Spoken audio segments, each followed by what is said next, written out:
Welcome students. In this video I am going to discuss the various sorting techniques in Python. So sorting refers to the arrangement of elements of any sequence in ascending or descending order. So for this purpose we have several techniques with the help of which we can sort the elements of any sequence. So here we are taking up example of a list, and I'll be sorting them with the help of bubble sort first, and then with the help of insertion sort technique. So let us first see what is bubble sort technique. In bubble sort technique, what happens? You have a sequence, okay, and I am taking up a sequence in which there are only integers. Although you can have a sequence in which there are comparable elements, like if it can have just integers or it can have just strings, so they can also be compared for that. Okay, so in bubble sort technique what happens, the adjacent elements are compared, and if they are not in the required order then they are swapped. Like for example, I want to arrange the elements of this list in ascending order, suppose. Okay, so what will happen, I have drawn this list in this way so that it will be easy for you to understand. Otherwise list is just horizontal like you always make. Okay, so here what is happening, here this is the list that has to be sorted in ascending order, and in order to show you all the cases, I have taken up this list in descending order and I am arranging it in ascending order so that you may come across all the cases and all the passes and iterations that will happen during the sorting of this list. Okay, although you can have list elements in any order. Now see, if this is the list, first of all these two elements will be compared, and if they are not in my required order then they will be swapped. So here you can see 16 is greater than 11 and I want it to be in ascending order. So what will happen, I will exchange these two, means swap these two, and then I will move on to the next two cells. So these two are compared and swapped. Now these two will be compared and swapped. So 16 and 8 are also not in the required order, so they will also be swapped. See, they are swapped here. Then 16 and 5 are compared, then they are also swapped. Then 16 and 2 are compared, they are also swapped. Now one thing to notice here is that you are always comparing one element with the next element. So if you do the same work for this cell, suppose you compare it with the next cell, then you don't have any next cell to compare it with.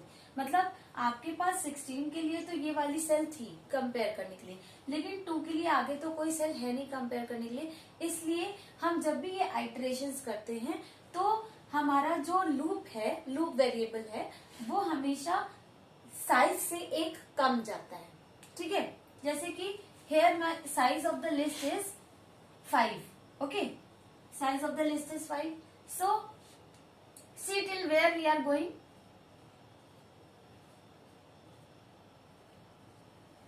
We will do the comparison till 3, because for 3 we will have the index number 4, but for index number 4 I will not have index number 5. So that is why I have to bring my loop only till here. Now see what is happening here. This is the loop which is generating the iterations. S की value हो गई 5. ठीक है, 5 minus 1 हो गया 4.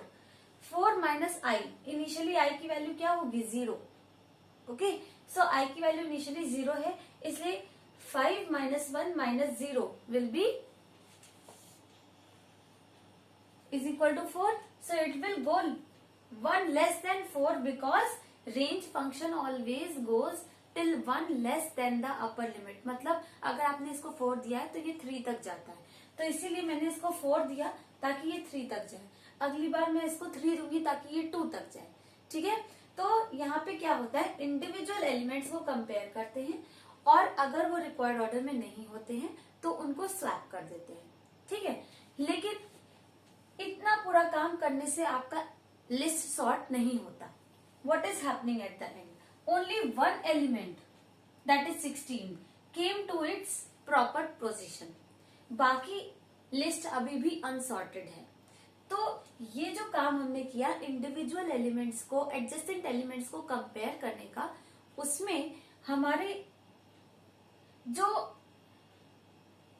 ये पूरा procedure करने के बाद सिर्फ एक एलिमेंट हमारा सॉर्ट होता है। तो अब हमें इसी प्रोसीजर को बार बार कंप्लीट करना होता है, क्योंकि हर बार हमारा सिर्फ एक एलिमेंट सॉर्ट होगा। तो हमें ये काम कितनी बार रिपीट करना पड़ सकता है? एट द मैक्सिमम जितने एलिमेंट है उतनी बार, मतलब अगर 5 एलिमेंट्स है तो 5 बार हमें ये काम करना पड़ सकता है इन द वर्स्ट केस। ठीक है, इसीलिए जो आउटर लूप चल रहा है ये S तक जा रहा है। S की वैल्यू है 5, यानी कि ये 0 1 2 3 4 5 बार चलेगा। 0 1 2 3 4, ठीक है, तो ये 5 बार चलेगा और 5 बार ये आपकी एडजेसेंट एलिमेंट्स को कंपेयर करा के और एक एलिमेंट को सॉर्ट कर देगा। देखिए क्या होता है, जब आप इतना पूरा काम कर लेते हैं then only the maximum means the largest element of the list comes at the bottom, बाकी कोई सॉर्टेड नहीं है।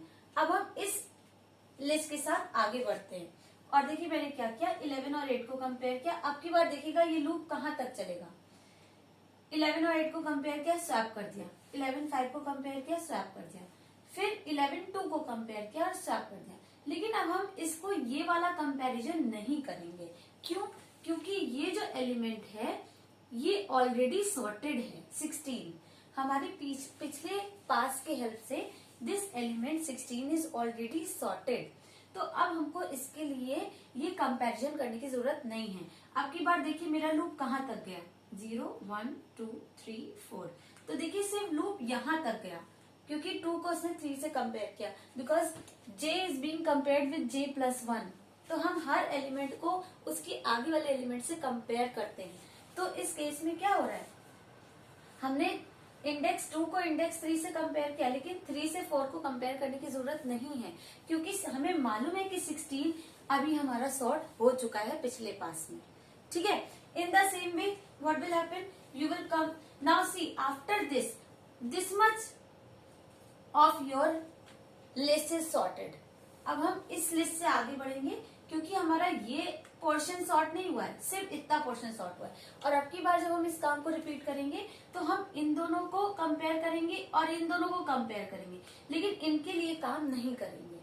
और इसी वर्क को कौन कर रहा है हमारे कोडिंग में, s माइनस 1 माइनस आई। सबसे पहले i की वैल्यू 0 होगी। अब आप पहले इस कोड को देखो, i की वैल्यू यहाँ पे हमने 5 दिया तो i की वैल्यू 0 होगी। When you'll come here 5 minus 1 minus 0 होगा। ठीक है, और 5 माइनस 1 माइनस 0 से आपका निकलेगा 4, यानी ये 3 तक जाएगा। फिर अगली बार i की वैल्यू 1 हो चुकी होगी तो ये 5 माइनस 1 माइनस 1 हो जाएगा, यानी कि ये हो जाएगा 3, तो ये जाएगा सिर्फ 2 तक। ठीक है, अब आप देखो यहाँ पे हमारा सिर्फ 2 ही तक तो लूप जा रहा था। अब इसके बाद यहाँ देखिए, we are comparing this and we are comparing this, but we are not doing any comparison for this portion, क्योंकि हमें मालूम है कि इसके बाद हमारा इतना पोर्शन सॉर्ट हो चुका है। तो यहाँ देखिए, यहाँ पे हमारा इतना पोर्शन सॉर्ट हो गया। ठीक है, फिर उसके बाद जब हम इसको लेके आगे बढ़े तो हमें सिर्फ इन दोनों को कंपेयर करना पड़ा and this is my final sorted list. तो अब इसको कोडिंग में कैसे करते हैं, first of all this is the loop, see this whole portion is pass 0। ठीक है, this whole portion is pass 1, this much portion is pass 2 and this much portion is pass 3। मतलब कि आपके 4 पासेस में 1 2 3 4 पासेस में आपका ये list sort हो गया। ठीक है, so that is why this outer loop is generating the passes. ठीक है, and this inner loop is generating the iterations. ये जो हम यहाँ से यहाँ आ रहे हैं, यहाँ से यहाँ आ रहे हैं, यहाँ से यहाँ आ रहे हैं, इनको हम आइटरेशंस कहते हैं। और यहाँ से यहाँ आना, इसको हम पास कहते हैं। ठीक है, so this is generating iterations, comparing aj with aj plus 1 and then swapping. If this is not the, if this condition is satisfied, मतलब हमारे रिक्वायर्ड ऑर्डर में नहीं है, तो हम क्या करते हैं, इनको इंटरचेंज कर देते हैं।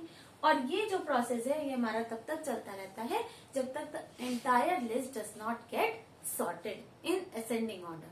So if in case you have to simply convert this code into arranging in descending order, you have to make just one change, and that is replace this greater than sign with less than sign, and this is the code for arranging a list in descending order. No other change. All about bubble sort technique. In the next video, I'll be discussing about the insertion sort technique.